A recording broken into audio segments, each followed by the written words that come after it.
Ennél a vádpontnál sokkal több mérlegelésre volt szükség, a bíróság sokkal inkább mérlegeléssel tudta megállapítani. Még mielőtt ismertetném a bíróság által megállapított tényállást, szeretnék emlékeztetni egy az ókori római jogban kialakult, máig is szem előtt tartandó jogelvre, amely úgy hangzik, hogy summum ius, summa injuria.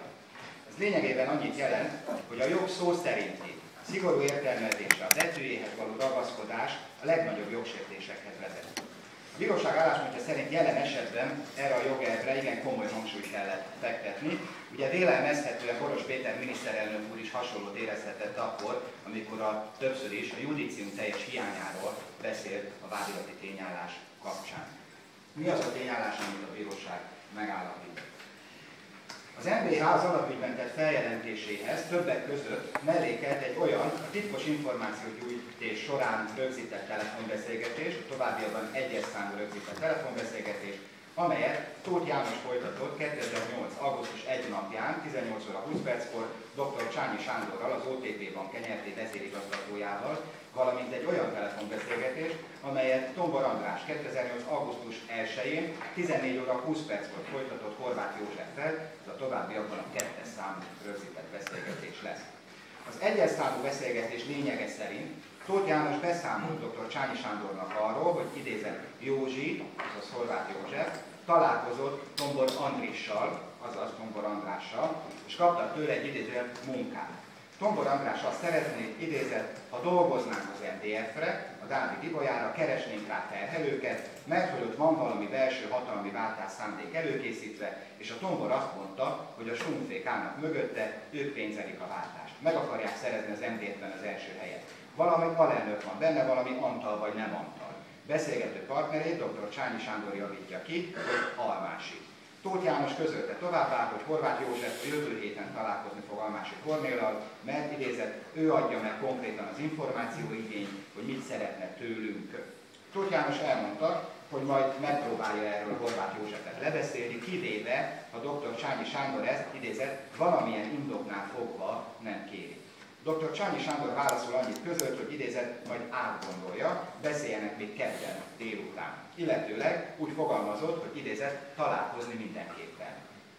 Erre Tóth János azt válaszolta, hogy idézett, persze mindenképpen elmegy, azt én is javasoltam neki, csak hogy utána hogyan tovább, kihátráljunk, vagy hülyének tettessük magunkat, vagy valamit valóban csináljunk, de ehhez tudnom kéne, hogy neked mi az álláspontod. Végezetül dr. Csányi Sándor azzal zárta a beszélgetést, hogy jó, beszélünk róla. Idézet vége. Az időben némileg korábbi 2. számú rögzített telefonbeszélgetés a beszélők közös tudomására alapozott közléseket tartalmazott. Horváth József Almási Kornélra vonatkozóan közölte az általa később törzsvásárlónak nevezett Tombor Andrással, hogy a jövő kedden teljesíteni fogják az Almási Kornél lakásának átvizsgálására vonatkozó megbízást, amelynek az ellenértékét Tombor András kívánta kifizetni. Tombor András további ismeretlen tartalmi megbízásra is utalást tett. Az idézett tartós együttműködés szándékával fellépő Tombor András kérte, hogy Horváth József a megbízást egyrészt tartsa titokban, másrészt az idézőjel eredmény mindig neki mondja meg először. Továbbá megbeszélték azt is, hogy Almási Kornélt meg kell védeni attól, hogy nehogy zsarolhatóvá váljon, hogy idézett, hogy ne fogják a farkát és tegyék be a satudomál a legelején, idézett vége. Mindezeken túl a beszélgetésből kiderült, hogy a felek nem szerették volna, hogy Almási Kornél azt higgye, hogy a maga erejéből jutott oda, ahol van, tekintettel arra, hogy idézett, mindenki meztelenül jön a világra, csak ezt mindig rosszkor szokták elfelejteni, idézett vége. Tóth János 2008-ban az általa Horváth Józseffel együtt vezetett UD Zrt. Vezérigazgatója és 50%-os tulajdonosa volt. Tombor András korábban a miniszterelnök külpolitikai tanácsadója volt, 2008-ban üzletemberként dolgozott, Horváth József, Giroszász András, Almási Kornél és dr. Csányi Sándor ismerőse. Almási Kornél 2010. május 14-ig országgyűlési képviselő volt, 2008. szeptember 29 napjáig az MDF frakció tagjaként. Dr. Dávid Ibolya és Herényi Károly 2010. május 14-ig országgyűlési képviselők voltak, Dávid Ibolya az MDF elnökeként, Herényi Károly a párt frakció vezetőjeként tevékenykedett. 2008. augusztus 5. napján az MDF elnökségi ülésén Almási Kornél nézeteltérésbe keveredett párttársaival, tekintettel arra, hogy dr. Boros Péter arra vonatkozó kérdésére, hogy kik állnak az állítólag általa a párt részére hozni tudott 2 milliárd forint mögött, Almási Kornél érdemben nem válaszolt. 2008. augusztusában Tombor András találkozót kezdeményezett Herényi Károllyal, illetőleg az MDF több más vezető politikusával is, akikkel az MDF politikájáról és belső életéről értekezett. Almási Kornél formálisan 2008. augusztus 8. napján jelentette be, hogy indulni kíván az MDF elnöki székéért, de informálisan az ezt megelőző hónapokban is lehetett már tudni ebbéli szándékáról. A tisztújító elnökjelölő országos választmányi ülés kitűzött időpontja 2008. szeptember 13. napja volt. A választást megelőzően többek között dr. Dávid Ibolyát és Almási Kornélt is jelölték, mint elnökjelölteket.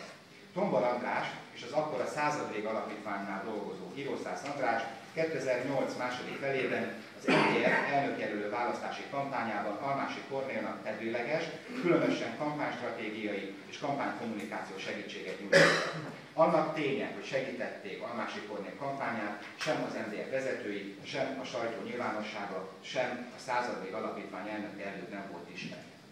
Somogyi Zoltán és cége 2003 óta politikai jellemző feladatokat végzett az MDF, illetőleg az MDF elnöke, dr. Dávid Ibolya részéről.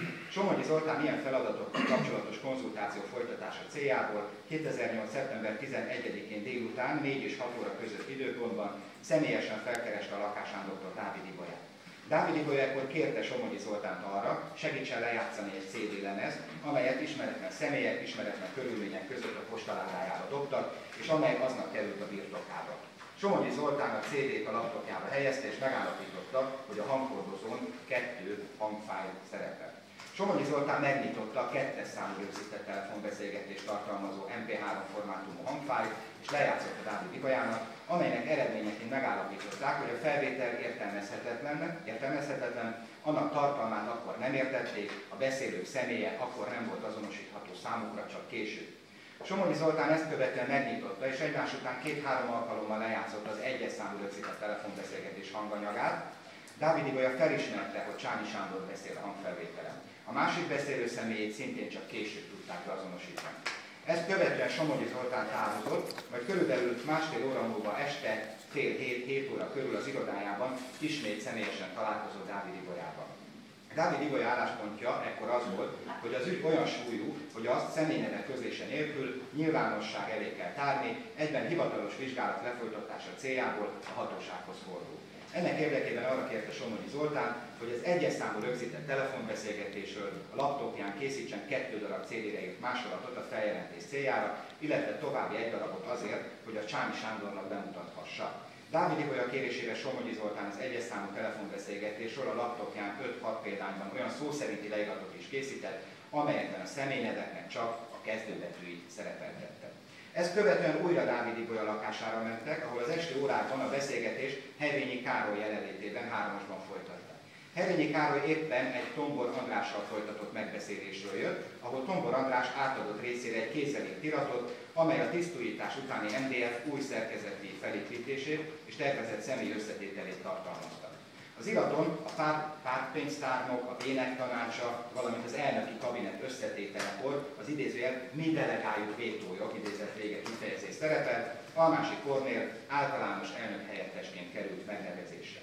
Miután Herényi Károly is megérkezett, Dávid Ibolya neki is lejátszott az 1-es számú hangfelvételt. Ekkor Dávid Ibolya és Herényi Károly megállapodtak abban, hogy másnap délelőtt Dávid Ibolya személyesen felkeresi Csányi Sándort, akivel megpróbálja tisztázni a helyzetet, illetőleg bemutatja, lejátsza neki az 1-es számú telefonbeszélgetés hanganyagát, mivel korábban Dávid Ibolya Csányi Sándorral jó és bizalmi kapcsolatban áll. Ennek érdekében Dávid Ibolya telefonon megkereste Csányi Sándort, és találkozott, egyeztettek. Dr. Csányi Sándor vidéki tartózkodását megszakítva már másnap reggel fogadta Dávid Ibolyát. Mivel Herényi Károly közölte, hogy másnap